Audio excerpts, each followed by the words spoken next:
Shalom Bapak Ibu dan Saudara yang saya kasih di dalam Tuhan. Hari ini kita akan merenungkan bersama satu bagian firman Tuhan yang terambil dari Yesaya pasal 37 ayat 31. Demikian bunyi firman Tuhan.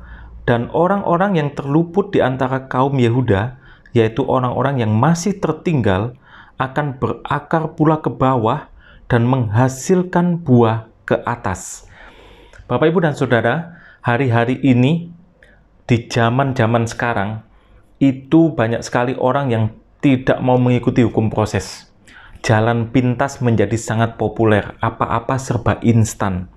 Nah, firman Tuhan hari ini mengajarkan kepada setiap kita, mengingatkan kepada setiap kita, bahwa sebetulnya ada prinsip yang harus kita jalani di dalam proses kehidupan ini. Contoh di dalam kehidupan ini, ketika kita menanam sebuah pohon, ya, kita menanam sebuah pohon nih, itu seakan-akan dalam waktu yang lama tidak ada terjadi apa-apa, ya. Padahal kalau kita tahu ada yang tidak terlihat di dalam tanah, itu pohon itu berakar, ya, dia berakar makin kuat dan dia bertumbuh ke atas. Setelah itu dia bisa berbuah banyak. Nah, inilah hukum proses. Sebetulnya di dalam kehidupan kita, prinsip ini juga terjadi Bapak Ibu dan Saudara. Kita belajar untuk bisa lulus ujian, menyelesaikan studi, baik itu yang sekolah maupun yang di kampus kuliah. Kita berlatih sebelum kita bertanding. Nah, kita juga mungkin di dalam kehidupan kita menabung terlebih dahulu sebelum kita membeli sesuatu. Ini semua proses. Seperti contoh, gereja kita sedang membangun, ada renovasi nih.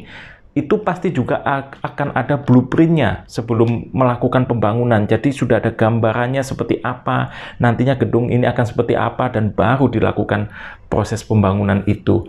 Nah, Bapak Ibu dan Saudara, prinsip ini harusnya juga terjadi di dalam kehidupan rohani kita, ya, spiritualitas kita. Ketika kita sebagai orang-orang Kristen, sebagai anak-anak Tuhan, kita mau berbuah, menghasilkan buah-buah roh, tentunya kita harus berakar terlebih dahulu, ya. Kita harus berakar terlebih dahulu di dalam roh itu, ya, yang tidak kelihatan di dalam kita. Kita bangun, ya, roh itu. Seperti Galatia 5 ayat 25 mengatakan bahwa ketika kita mau hidup di dalam roh, kita harus mau dipimpin oleh roh itu. Jadi itulah hukum proses yang harus kita jalani secara rohani. Ketika kita mau menghasilkan buah-buah roh, tidak ada pilihan lain, roh kita harus dibangun, ya. Fondasi itu harus kuat, iman kita itu harus terus dipupuk setiap hari, sehingga kita berakar kuat di dalam firman itu. Bangun saat teduhmu di hadapan Tuhan dengan disiplin rohani yang tinggi, pujian penyembahanmu kepada Tuhan, membaca firman Tuhan, merenungkan itu. Harus ada saat-saat bersama dengan Tuhan yang khusus untuk kita membangun rohani kita.